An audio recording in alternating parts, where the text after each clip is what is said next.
کیا وجہ ہے کہ کچھ لوگوں کے گھر میں کم کمائی کے باوجود برکت ہوتی ہے، جبکہ کچھ لوگ لاکھوں کما کر بھی پریشان رہتے ہیں؟ کیا اس کا جواب صرف محنت ہے یا پھر کوئی اور راز؟ آج کی ویڈیو میں ہم ایک ایسے مشہور وظیفے کے بارے میں بات کریں گے جس نے لوگوں کی دلچسپی کو ہمیشہ سے اپنی طرف کھینچا ہے۔ السلام علیکم میرے پیارے دوستوں۔ دنیا میں شاید ہی کوئی ایسا انسان ہوگا جسے رزق کی فکر نہ ہو۔ کوئی نوکری کے لیے پریشان ہے، کوئی کاروبار میں نقصان سے پریشان ہے، کوئی قرض کے بوجھ تلے دبا ہوا ہے، اور کوئی رات دن محنت کرنے کے بعد بھی اپنے گھر کی ضرورتیں پوری نہیں کر پا رہا۔ لیکن کیا آپ نے کبھی سوچا ہے کہ کچھ لوگوں کی کم آمدنی میں بھی برکت ہوتی ہے، جبکہ کچھ لوگوں کی زیادہ کمائی بھی کم پڑ جاتی ہے؟ آخر ایسا کیوں؟ دوستوں، اس کا جواب صرف پیسوں میں نہیں ہے، برکت میں چھپا ہوا ہے۔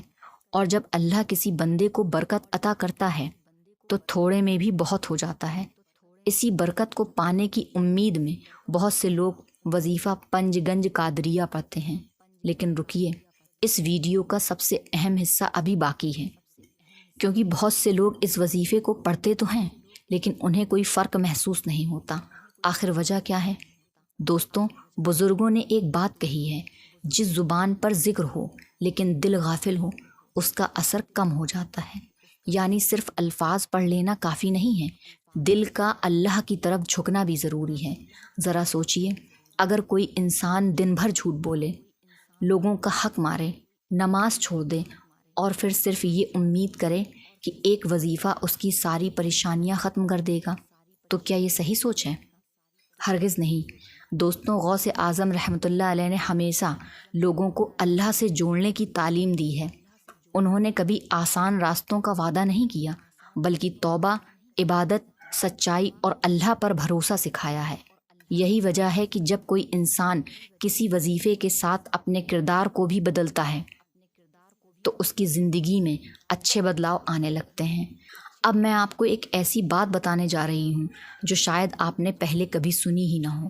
بہت سے لوگ رزق بڑھانے کی دعا کرتے ہیں لیکن شکر ادا کرنا بھول جاتے ہیں، جبکہ اللہ نے قرآن میں وعدہ کیا ہے، اگر تم شکر کرو گے تو میں تمہیں اور زیادہ دوں گا۔ یعنی کبھی کبھی مسئلہ رزق کم ہونے کا نہیں بلکہ شکر کم ہونے کا ہوتا ہے۔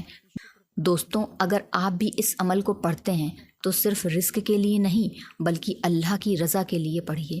اپنے گناہوں سے توبہ کیجیے، 5 وقت کی نماز کی پابندی کیجیے، حلال کمائی کی کوشش کیجیے، ماں باپ کی دعا لیجیے اور پھر اللہ سے امید رکھیے، کیونکہ جب اللہ کسی بندے کی آسانی کا فیصلہ کر دیتا ہے تو بند دروازے بھی کھلنے لگتے ہیں۔ اور یاد رکھیے، برکت بینک بیلنس سے نہیں ماپی جاتی، برکت یہ ہے کہ کم میں بھی دل کو سکون ملے، گھر میں محبت ہو، بیماریاں دور رہیں اور اللہ کی رحمت ساتھ ہو۔